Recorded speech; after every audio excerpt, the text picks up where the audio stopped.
Welcome to another episode of Systematic Geekology. This is a space where we seek to create and cultivate healthy conversations between those things we geek out on and the philosophical and theological questions that often arise out of our fandoms. Like, what does it mean to be human? What makes a hero? What makes a villain? How do the stories and narratives we geek out on shape how we live in the world? We are your priest to the geeks. We aren't all ordained, but we see ourselves as mediators at the intersection of geek culture and going deeper in our faith. We don't always have to agree, but we do respect each other, and we see everyone as a beloved child of God. Everyone geeks out on something, so come geek out with us and enjoy the show.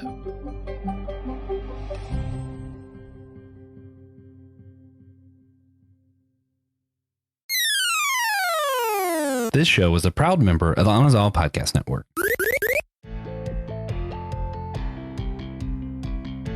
What happened on the last episode of Geeks on a Roll? Well, we had our intrepid group of heroes and other people go up in Gotham City, apparently, but maybe not, where they were trying to figure out who let out a threatening message that was, they had found out the secret of reality, they were going to destroy it, and they had stolen the psycho pirate. Our heroes, question mark again, found what seemed to be the body of the psycho pirate was actually a robot, and now they have discovered that Neron, the devil who had made a deal with Psycho Pirate years ago, knows that he's still alive and that his deal is still intact, but they all refused, well, most of them refused, an offer to sell their souls to Neron, and now they have discovered that they are actually in Murder World, headed by Arcade, who has been hired to kill everyone involved. So I say all that in light, and I am your Dungeon Master for today for Geeks on a Roll, Christian Ashley. You can't see me on YouTube because I'm continuing to have camera problems for some reason. I am joined, of course, by the number one tabletop player of all time, TJ Blackwell. How's it going, TJ? Well, good, thanks. Okay. And of course, by the second time he's played now that he's gone through the first session, Evan Garcia. How's it going, Evan? Howdy, doing well. All right. Would you guys real quick like to remind everyone your characters you picked before we head any further? We got Jessica Jones as the private investigator.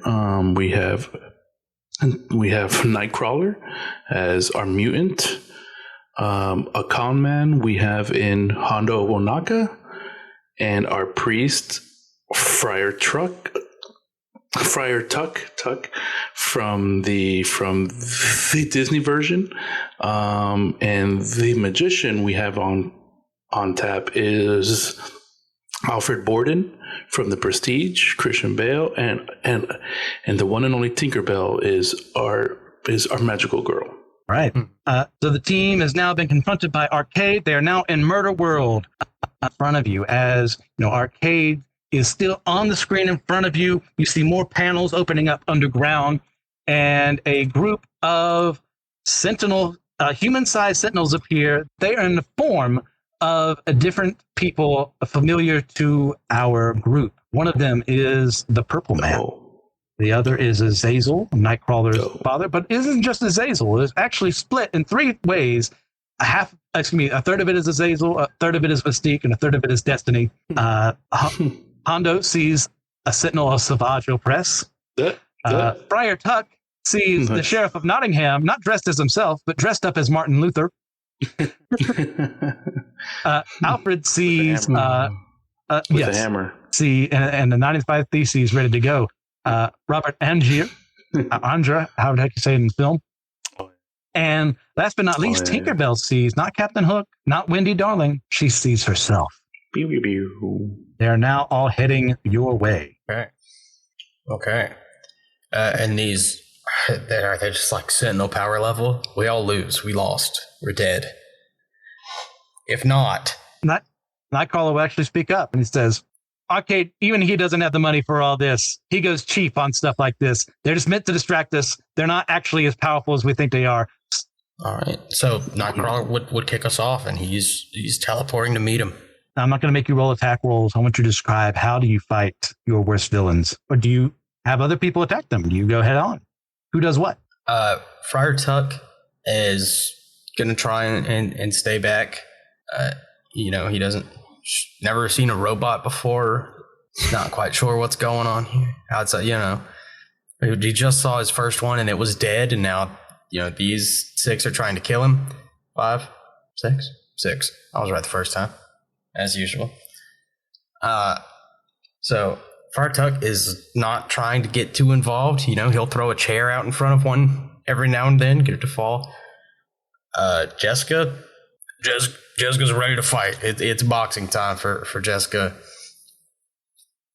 Alfred, will do some tricks, try and shift focus where he can. What he's able to do now? Maybe 2 heads are better than one. Maybe probably. I don't know if he would feel threatened enough here. Of course, Hondo has a weapon on him. Blaster. Nightcrawler. Yeah, Hondo has a blaster. Jessica's plenty strong. Nightcrawler can handle, not actually his father or Mystique. Like, Nightcrawler can handle these with relative ease. I'm not sure if he would play his hand yet. Yeah. What you notice is that Nightcrawler was exactly right. These aren't actually Sentinels. They were made in the form of them, but also the form of people that are enemies against our heroes here, because Arcade was going for shock factor, hopefully to overwhelm all of you before they killed you. But enough of you were able to get enough of a will to fight back against them to where no one was really under any threat. Describing the fight as you did, that works for me. No rolls necessary. You do defeat these faux Sentinels. But Alfred, he takes one of their power supplies to bring it back to his friend Tesla and see what he can do with it. He most definitely can. Hondo, if he wants to salvage something like that, he can too. Oh, he does. Like, they have enough room on their persons to carry these objects around. Obviously, they don't know how they work, but you know what? That doesn't matter. They know that someone else can if they pay enough. Mm-hmm. Mm-hmm. Yeah, Hondo doesn't care. He's picking out whatever looks the most valuable. Okay. And you will notice on the screen is a very kind of distraught Arcade. It's kind of like that was the real opening act and it didn't work. I probably should have put bullets in those fake machine guns earlier, but that's Arcade's fault, as he always goes more grandiose instead of simplistic. Why don't you just shoot him? He says, obviously, you have just defeated the first round of what I had planned for you today in Murder World. I definitely had more time to prepare more things, and it's easy enough to tell, like, he's just blabbering on. Who would like to make a perception check to notice, anyway, out of the room or anything peculiar about the room? Definitely Alfred, I think. Jessica, while he's ranting, will probably smack one of the machine guns into the rest to get him to stop. Maybe break the conference table in half. And go ahead and give Alfred advantage on this, considering that he's, once again, 2 heads are better than 1. Mm-hmm. It's true. Given what we learned in the film. That's a natural 20. Oh, well, there you go. I'll do another one. And a 3. So 20. Behind the screen is a viewport, but no, it's a reflection of the viewport, which is above you right here and now, where Arcade is standing. Alfred will kind of tell Jessica and Nightcrawler, motion up. Nightcrawler will bamf over to Arcade, grab him. Jessica will launch herself, Okay. I will say that they attempt to do this. Nightcrawler is kind of forced back by some unknown, once again, I mean, force is probably the best way to put it. Like, you can see him like bamf halfway there, but he's repelled backward. Jessica, when she makes contact with that field, same thing. And you can see like Arcade kind of panicking. It's like, oh, thank God that worked. But it's also that no insight check needed. Like, that took the first round. I don't know about the second one. And as he's doing that, Alfred points up and says, he's not alone. And what you see is this figure kind of happily dancing around, like hasn't been noticed yet by Arcade. And you see someone in a green and purple suit with pale skin ruined by chemical exposure many, many years ago. Slick back green hair. and you hear this giggling that I'm not going to try and replicate because I can't do the Hamill. It says, well, I guess the jig is up, arcade. And next snap. Oh. Okay. He kind of chuckles and looks down at all of you. Says, do you really think the clown prince of crime was going to allow something like this to happen in his city while the Batfink is gone? And especially an interloper from some other universe? Or if that's what's really happening at all. Who he selected. Oh, how delicious. I did this pro bono. I just had to see what happened. Yes. Oh, yes, the failure of a superhero. Pathetic, really. The priest of little faith. He thinks he has faith, but he doesn't. Of course, yes, the demon who thinks himself a man, while also calling himself Homo Superior. And he rattles on and on about the rest of you. Says, well, joke is here, baby. What do you want to know?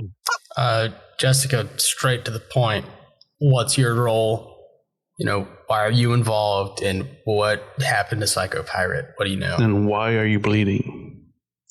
Found that out, did we?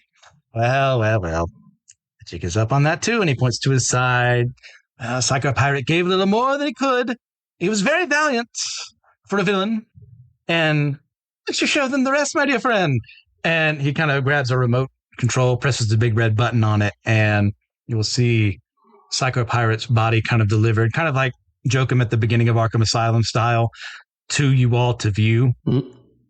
Here he is. Why don't you give the good people a good interview? Why were you so necessary today? And you can see Psycho Pirate is just kind of like dejected, kind of really just messed up with everything that has gone on here. And I want everyone in the room to make me a wisdom saving throw. Okay. And this will kind of be a group check. I will give different modifiers based on everything else. I will start with Friar Tuck if you want to start with Jessica Jones.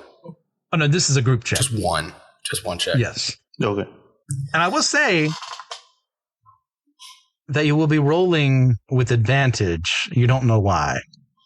Okay. I rolled a 7. Evan, if you want to roll the other half of our advantage. Roll now? Yep. All right. 2. Oh. Yeah. You know what? We'll say that's good enough for an 11. So what that gets you is the Psycho Pirate kind of fidgets and strains, and you see the Medusa mask on his person. What was once 3 masks has now become 1, and there's vibrations emanating from it, and you all feel this wave of depressive thoughts and doubt and the inability that you'll ever succeed at anything again. And like, you don't fully give in. I guess we'll go Pathfinder rules on this. You didn't succeed, but you didn't fail either. And the idea, we only failed by 3. Yeah. 4. Is like, there's still a heroic resolve, or what counts as heroic resolve, in all of you, but you can't quite do anything about it. It's hard to even try to speak. But what Friar Tuck does here is that there is that voice that he knows just instinctively came from that presence he felt earlier. He says, I am not the presence. That's the DC version of God. But I do serve him. It's not time for me to reveal myself just yet, but I have been told to aid you as best I can. The Justice League are not here in full, but at least one of them is. And you see Friar Tuck just like hearing these voices from another being, and also kind of Nightcrawler at the same time. He doesn't hear the fullness, but due to his kind of connection to his faith, there's almost like this temporary link where he feels a little more resolved, picking up that like you guys aren't ready to do anything just yet. It's almost like your second wind will come, but not right now. Okay, so we will do our best. Friar Tuck does not quite abandon his faith. And hold out, see what's planned next. Friar Tuck will try and connect with that voice. Okay. As he's doing so, you see the Joker, like, it's kind of odd. Like, most of you are aware of the Joker as a person to an extent, or maybe half of you is probably a better way of putting it. And there's some odd movements, like almost like I'll stop. And he'll move this way instead. And he keeps making these little, like, noises. Jessica's on the level. Jessica's there. Yeah. That's not the Joker. That's another robot. And she's looking at him, and like the movements aren't janky like a robot. They look like a person who knows they're supposed to be acting like this person, but they haven't like fully committed to the role yet. No, Nightcrawler's assuming Mystique. And some shapeshifter. Alfred is seeing what kind of trick he's trying to pull. Yeah. I will say Nightcrawler would go, my mother would never be that stupid, that imperfect in a role. Like she might let something slip up, but she wouldn't say pop. Like at the end of almost every sentence the Joker is saying.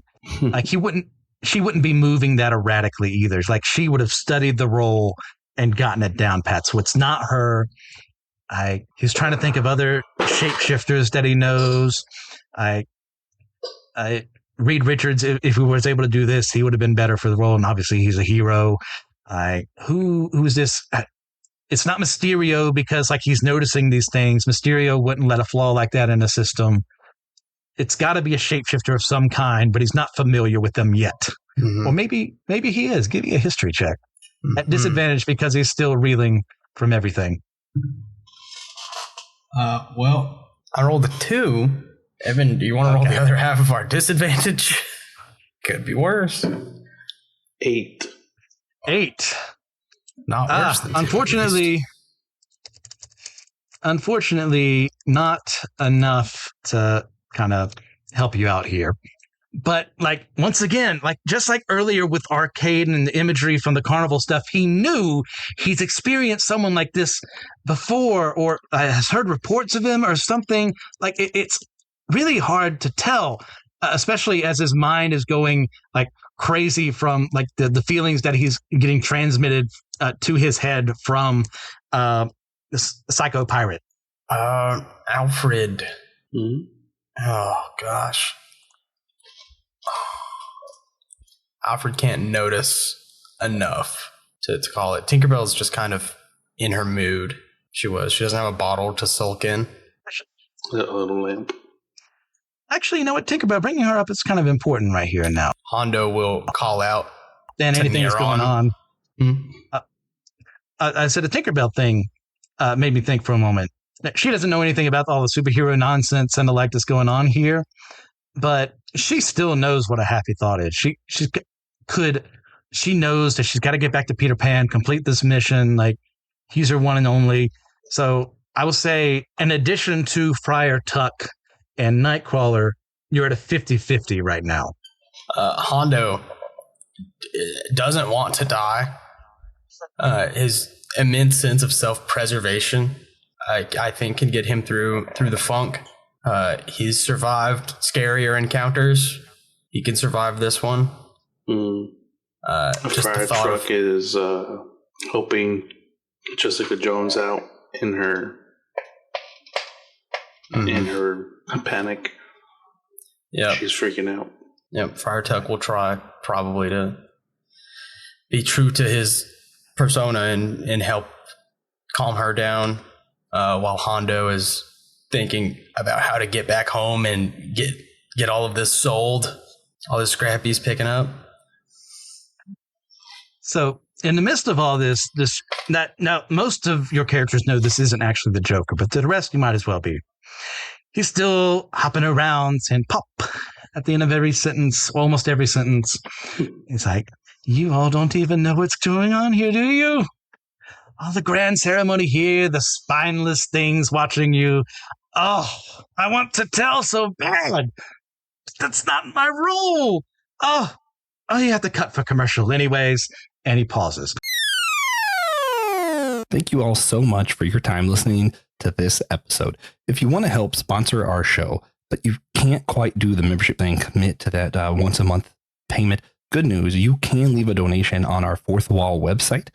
You also can get some free content over there. So if you don't have the money for the membership, but you still want to hear some of the extras and bonuses we do over on Fourth Wall, there's an option for that. If you want to support the show without that commitment every month, again, you can donate over there. Every little bit helps. You know, our show has a lot of needs when it comes to equipment, when it comes to going to some of the events we want to go to, advertising, getting the word out about our show. It takes a lot. And we really appreciate each and every person who's able to help us do it, even if it's something free, just like the free membership or leaving a rate and review on our site. Every little bit helps. Your time listening to this helps. And we appreciate all of you. We're so proud of the community we formed over at Systematic Ecology, and we're very happy and we're proud that you're a part of it. Thank you so much for your time and for being a part of this community. And he's looking at his watch, looking back at you, looking back up. And when you see him look up, all of you notice easily enough the same camera drone that Jessica and Nightcrawler first saw. There is one inside there, and there are multiple inside the room you're in. And they start off with that green and purple hue, but they end up with that diseased yellowish look. Like, think of like skin that has been left out in the sun for too long, but refuses to disintegrate, refuses to decompose. Kind of awful and terrible like that. Nightcrawler, can he catch one? And can Jessica catch one? Nightcrawler, well, no, you're still stuck where you're at, like kind of in place based on this Psycho Pirate's attack on you. But I'm going to give Nightcrawler another chance. This time, even in the midst of this, with advantage, because this should be more apparent now that he's seen more of these. Okay. With advantage, we'll both roll 1. Yeah, sure. Okay. I rolled a 2. I rolled 12. Okay. Way better. Way better. Realization goes, no. It makes too much sense. And this gives Nightcrawler enough strength of will to get up and resist whatever was preventing him from teleporting in the first time.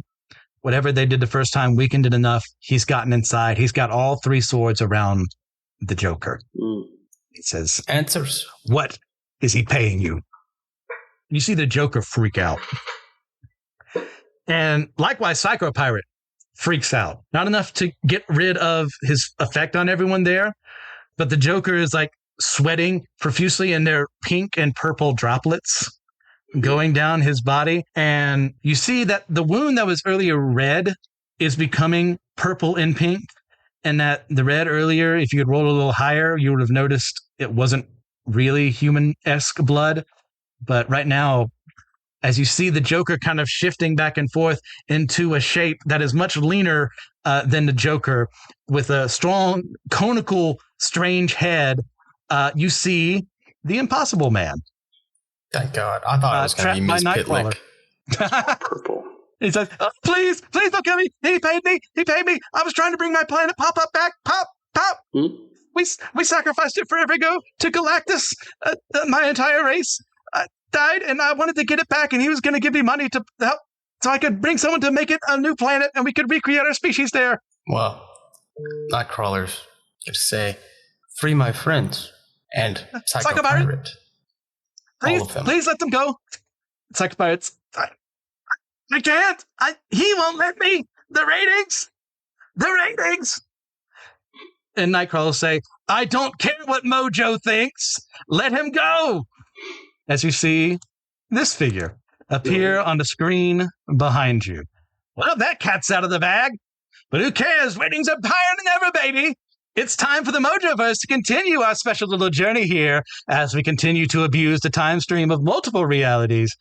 Keep it live. Commercial break again, baby.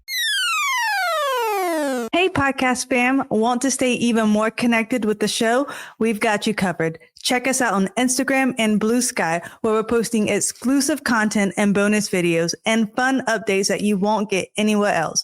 From sneak previews of upcoming episodes to bonus content, our social accounts are the best way to keep the conversation going. Plus, it's a great spot for you to interact with other listeners and share your thoughts. We love hearing from you. When you follow us, it helps us grow and continue bringing you the content that you love. Whether it's a funny poll, a quick clip from today's episodes, or just random thoughts, you'll feel more plugged into everything we're doing. So go ahead and hit that follow button on Instagram and Blue Sky. It's one more way to be a part of the show and keep the good vibes flowing. Thanks for being a part of the family, and we can't wait to see you there. And he looms down at all of you. Hello, puppets. Ready for an explanation? Quickly. Oh, Nightcrawler, I thought you would have figured this out much sooner.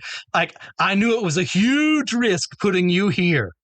given all the times you've had to face me, your lovely little X team.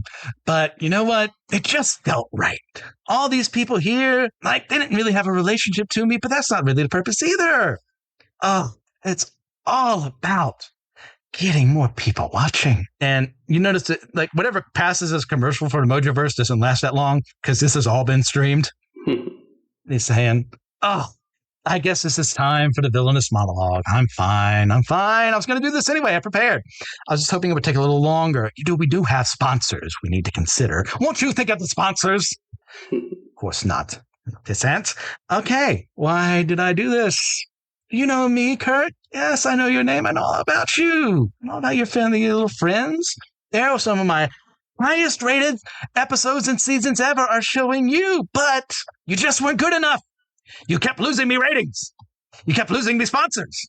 I had to think bigger, better. If you weren't good enough, what about other people? Get them, pluck them away. So I started looking at other realities in the omniverse out there. Saw this whole crisis thing. Saw this poor little man, this poor little psycho pirate. And like, you can see a projected image of him there, but he's not actually physically there. And he's like pretending to stroke the psycho pirate's back. It's like, he needed purpose again. They forgot about him. He knew everything that happened before. And I felt so bad for the man. But he also had something really great. He can make people feel, can't he? Can't you, psycho pirate? You making everyone watching this right now feel? They're feeling a lot. They're feeling like they need to watch Mojo Vision, baby. Even at the cost of everything else. Don't you delightful little idiots know what an incursion is? You've all been plucked away from your realities where you're not supposed to be, and reality's fighting back. You're not where you're supposed to be, so your realities are out of whack. Oh, it's a lovely day for me because this is going to be the end of everything.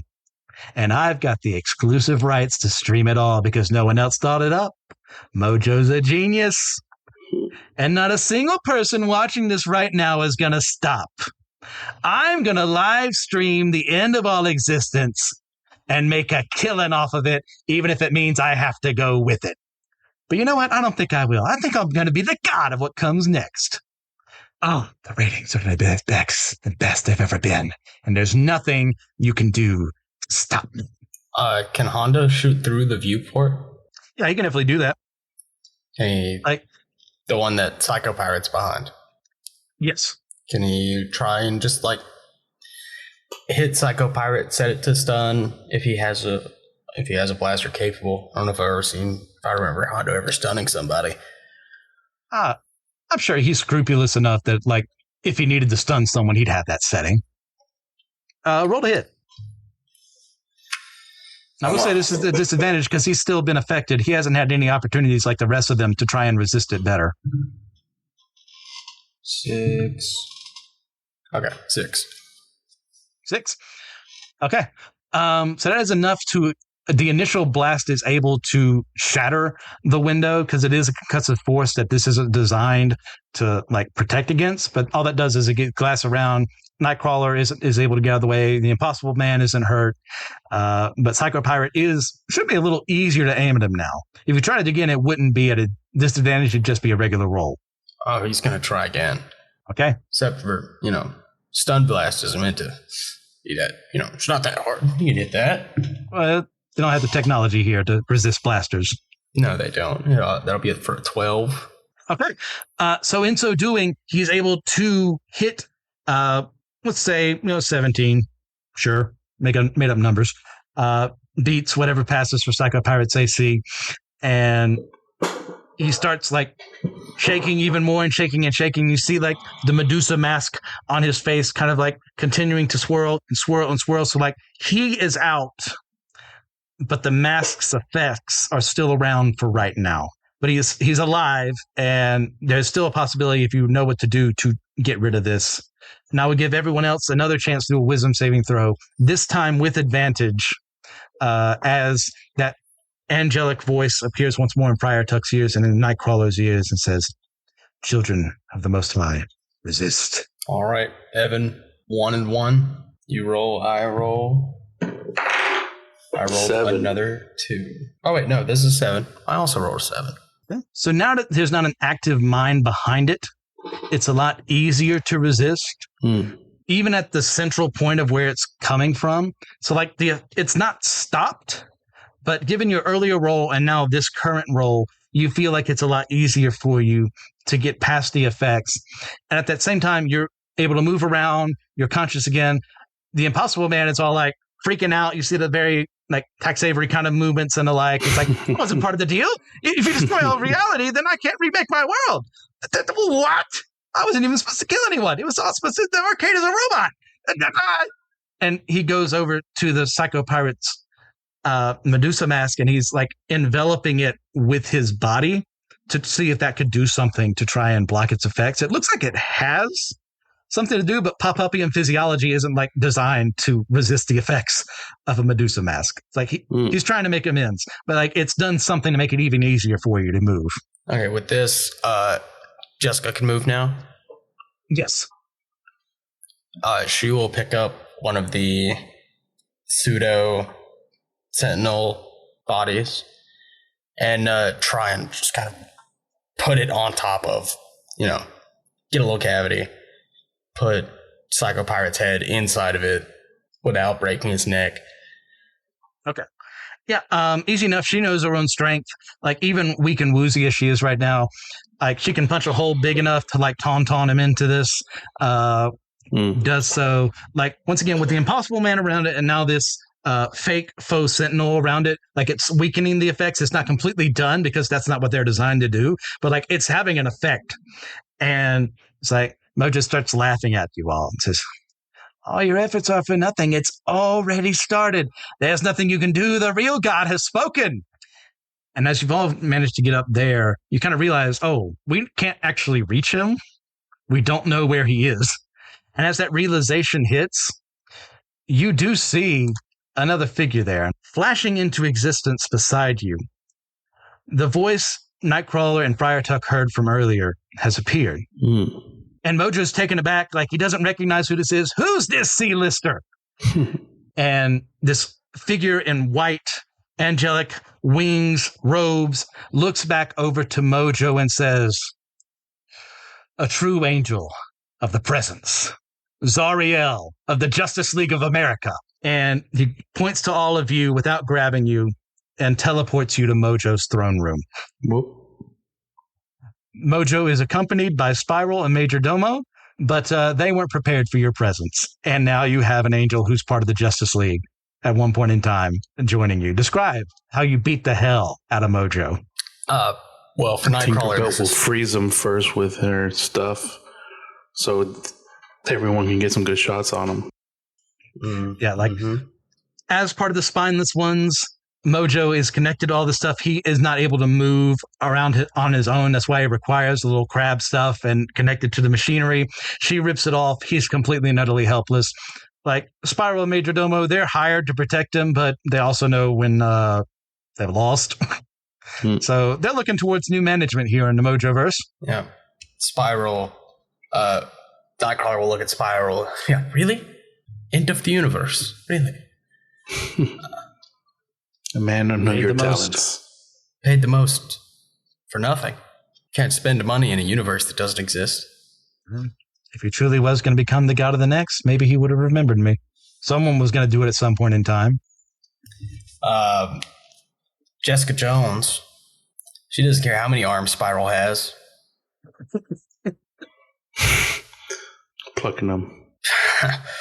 Well, Jessica might rip them off, but they are disheartened. Mojo is helpless. Jessica will swing him around like a beanbag, swinging a beanbag like it's a big pillow fight, just to really hammer home the fact that they have lost at this point. Alfred just pop it in when he can. He'll get a good shot off here and there, but he doesn't really have to do so much. Nightcrawler, would Nightcrawler just kill him here? Definitely stop the stream. Alfred would go over, try and see if he could Hondo would go over, figure out if he could stop the stream. You can't do that. Just think of the sponsors. Think of the revenue. I entertain them. They need me. Hondo will imply that he could be paid to not do this. Anything. How much? What do you need? What? Name your price. He will look at Nightcrawler. You're like, what's a lot of money here in this world? More than he has. What, like a big number? What's a big number? Offer it anyways. Offer a couple trillion. 2 trillion credits. You really got me by advice? Hands off me, woman. It's yours. It's all yours. I give up. In my account. How do I get a bank account? He's going to give up because he can't figure out how to get money. Looking at you, at Hondo, kind of amused, just being like, obviously this isn't a good man, but it's kind of amusing to see a bad man hurt another bad man. He's like, that can be arranged. All right. Hondo will end the stream anyway, now that he's gotten his agreement, because he's a con man. He's not evil. What, you double-crossing madman? I'd never... And Mojo kind of chokes on his own words. It's like, well, only if it made me more money. And with that, you have successfully defeated Mojo and his mad scheme, and you have won the day as a team. Yo. How is everyone feeling? Right. It's a little, maybe overpowered. Friar Tuck is shocked. Like, what just happened? Friar Tuck is definitely concerned. Alfred's a little annoyed that he wasn't just observing some simple tricks, observing actual spatial manipulation and the like. I was trying to figure out if it was real. Yeah. Okay. All right. So now's the part where we tally everything up. We start first with the mission status. The mission status was to protect the Psycho Pirate originally. The later mission was to protect all of the Omniverse. You succeeded spectacularly at both. You didn't do any of the things that I thought you might do that might have gotten you negative points. Like your team actually worked pretty well. So I'm going to give them a 10 on this one. Mm-hmm. All right. Teamwork. For the most part, you were rogue agents with different ideas, but you did work together. So I can't justify you giving like a high score. But what is it? What does 7 feel like? You feel like that's earned? Yeah, we have quite a few people who aren't particularly team players. So, all right. Which kind of gets me into sustainability. This is going to be a low one from me. Like forced to work together is one thing. By the way, Alfred was fake too. That didn't really come in. This was all part of Mojo's plot from the beginning. You were never in Gotham. You were in some pocket dimension. Nice. So sustainability, yeah, 2. Maybe. I think that's generous. Yeah. Not a team that stays together. Strength, on the other hand, got some heavy hitters here, but you also have some people who are way above their station. Friar Tuck brought some faith into this. That's actually something I had planned for. If you had any time mentioned that he was praying, it would have sped things along, and that got Zariel involved way sooner than he would have. I did. He prayed over the bodies. Yeah. That's what I'm saying. Like, especially when you mentioned the Lord's Prayer, like that really heightened it. Your will be done. Well, God's will was for Zariel to intervene at some point in time. It depended on your Friar Tuck's faith as well as Kurt's. He knew better than to worry about the other people. So that increases your strength because, yeah, Alex Borden is like a regular dude who does regular stage magic. Then Tinkerbell brings in a strength of her own. So I'm actually going to throw in, what do you think, an 8 is fair? I think so. I mean, we don't have any, like, insane heavy hitters. Tier. Like Jessica Jones obviously is like your highest tier there. Hondo's a regular guy, but he's also got weaponry that other people wouldn't have on them. Yeah, that works for me. Nightcrawler, as well, is heavily trained. It has access to teleportation that could allow him to do many things. How about fun? I think it's a super fun team. I think adding Nightcrawler to any team makes it super fun. I love Nightcrawler. And Tinkerbell, Alfred. Worst case scenario, you could entertain anybody who doesn't love a little magic, and actual magic with Tinkerbell and Alfred, could put on the 2-man show. Yeah, I think out of all these, she's the Debbie Downer of the group. So I'm removing 1 point for her, but I'm giving you a 9. Yeah. Hondo is also like a funny guy. Constantly bringing out drinks. Yeah. So 19, 28. You're at 36 right now. So it's time for some bonus points. So there were possibilities for negative points. I didn't tell you that beforehand, I don't think. There were going to be -3 if you were actually all going to make a deal with Neron and force Zariel to intervene to save you from making a stupid deal. He would have appeared much sooner, and he would have been less active if that had happened. Plus 1 point if you notice the cameras, which you did. So there's 1. Oh, that's on me. Oh, I'm so stupid. I completely forgot there was going to be a section in that room where you were going to see a claw machine in the midst of everything and the audio issues and camera issues. I forgot about it. You could have potentially added Longshot to your group, and his presence was going to be super fun. So that's on me. I screwed up. Since his power, his mutant ability, well, not really mutant ability because it's not a mutant, he's more engineered, is luck probability manipulation.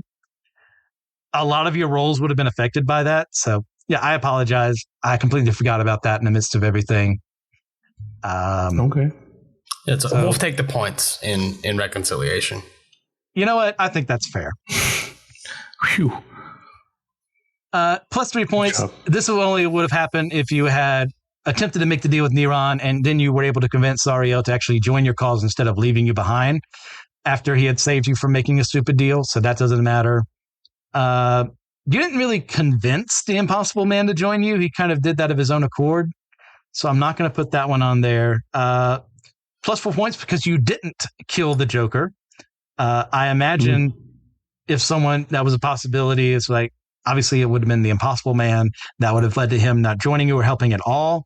If you had attempted to kill the Joker, you didn't really try to convince the Psychopirate that he's only held back by his own will, self-worth. So no 5 points there.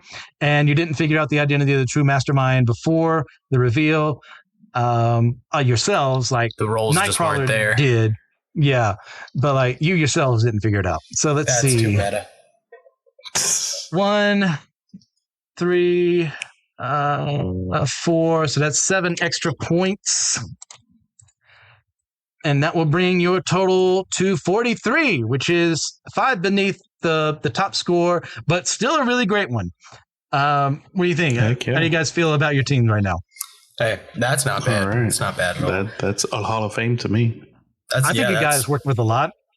I threw reveal after you, and you kept it pretty well. I mean, what was the first time we did Geeks on a Roll? What our team get? 30s? Like 30 something? Yeah, Josh is strict. All right. So, final question. A lot of the ideas behind this were, what do we consume entertainment-wise? Mojo obviously is like the worst possible example, so that's why I picked him as the main villain for all this. The cameras were supposed to be a clue. The yellow kind of hue. The purple and green was a misdirect that he was purposely doing to make you think it was the Joker or something like that. But they could always reveal their true form, which is why you saw the true diseased yellow skinish kind of tone like him. But like, what do you think? How does engaging with the entertainment media available to us help or harm our theology? I mean, I think you definitely have to be mindful of what you consume. Some people are more susceptible than others. So you kind of have to know where you're at, how much like incoming information affects your perception of your view, your perception of your faith. So it still, to me, just kind of depends on your tolerance. Yeah. You got to be careful not to get sucked up into something that is kind of inherently defeatist. Morbidity, stuff that's morbidly entertaining. Like, let's stop watching Beast games, guys. Come on. But it definitely, those like subliminal messages, not saying they're intentional, but kind of subliminal information that can be conveyed through a lot of things that we watch can affect the way you feel about, your theological viewpoints. So it's just important to be mindful, check in with yourself.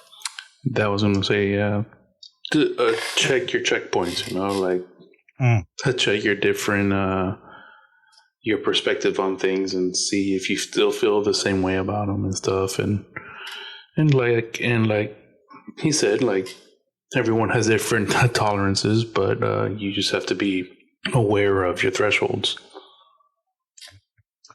Well put. Like very few things out there are things that I would call like harmful, like they are intended to be harmful or unintended to be harmful. But even things that otherwise would be okay are not going to be good for someone else. Like there's some people who are fine with the violence in Game of Thrones, but hate the nudity. There's some people who hate the nudity, but love the violence. Like if that's something that you're not good on, don't watch it. Like watch something else. You don't need to consume everything simply because someone else is. Breaking Bad. TJ finally caved in and watched everything. But if you're against villain protagonists, if you're against like drugs and everything like that being portrayed the way they are on the show, they're still evil, but there's still some people out there who say they're positive in the show. Like, then don't watch it. Like, that doesn't mean in and of itself that Breaking Bad is an evil show or Game of Thrones is an evil show. But if it offends your sensibilities or it's something you know you can't handle, sometimes both, it's healthy for you not to engage. Yeah, I know a lot of people when I be on Twitter. A lot of video game discourse has been heavily derailed through the discourse a couple years ago around Doom, like Doom's accessibility mechanics, and like I think it was for Doom Eternal. Someone was complaining that just something, I don't remember what it was though. Something made the game too easy, and Bethesda was like, "You control the buttons that you press." And media consumption's kind of the same way. You control the media you consume, at least generally. Aside from advertisements, you control the media you consume. Yes, you control the buttons you press. If you feel like something is having a negative effect on you, stop. When I was in high school, like my last couple years of high school, pretty much all I listened to was metal, mostly like Amon Amarth, like Viking metal, which I still do sometimes. But I was in a bad mood a lot. I have a similar experience with that one too. It's back when Brian Head Welsh first became a Christian and he released his first album. I was into metal and to the different scene, but that album for some reason was super like just affecting me. It made me bitter. My wife, well, she wasn't my wife yet, but like she was like, "Hey, we were gonna go see him at Rock the Universe," but she said that I didn't feel excited, like, and it was just I don't know what it was. It just brought me down, and I've never really experienced that with like that was one of the first times where I'm like, oh wow, this stuff can kind of affect me, Mm-hmm. So and which was ironic to see him play at a Christian show at a Rock the Universe, and while he's playing, I'm thinking about the depressive mood I was in that he forced upon me. So quote unquote, it's like, this is weird. Yeah. So you got to be careful. If watching a show puts you in a bad mood, like you got to stop. Or even seeing people's reactions to things that can kind of throw me off, and that can kind of narrow down my viewpoint and make me forget about the good in the way that people can do it. And there's a lot of bad faith reactions out there that get so much attention, and sometimes I forget that there's a balance, more nuanced approach to things, and there's a time to there's definitely a time to confront some of that bad faith stuff, but it's not all the time. Okay. Yeah. And there's a big difference between a show or a movie or a song even sparking a question and sowing doubt. That's an important distinction. Mm-hmm. All right, gentlemen. We also have a special bonus question we're going to be doing. That is, the question being, knowing the stories you do now, who of you have switched one or more of your character picks to, and why? You know, hindsight, that's of course 2020. Do you have another recommendation for the audience you weren't prepared to do today now that we did 2 episodes?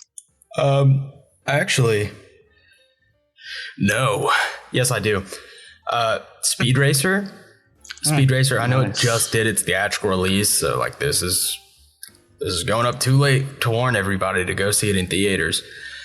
But I feel pretty comfortable saying that it's the Wachowskis' best film. Okay. I feel pretty comfortable saying that. I've been wanting to rewatch that. Yeah. So good. What I was thinking about, I don't know why, was the end of She-Hulk, and with the Kevin robot and the storytelling from that, and my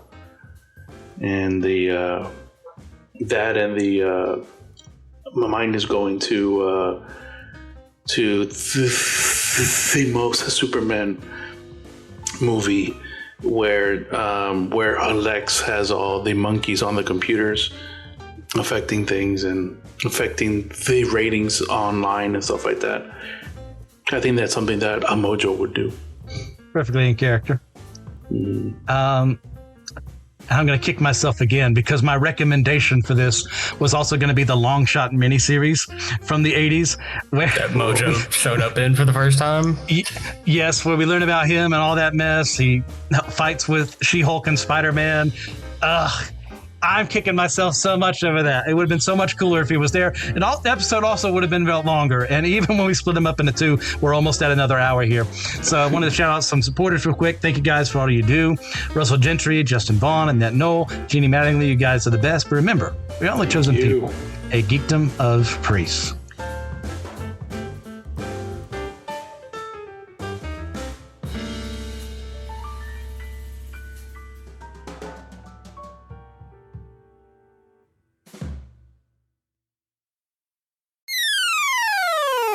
Hey friends, it's your pal Will Rose here, and let me break the fourth wall a moment and look directly at you through the camera or speak directly to you in your earbuds.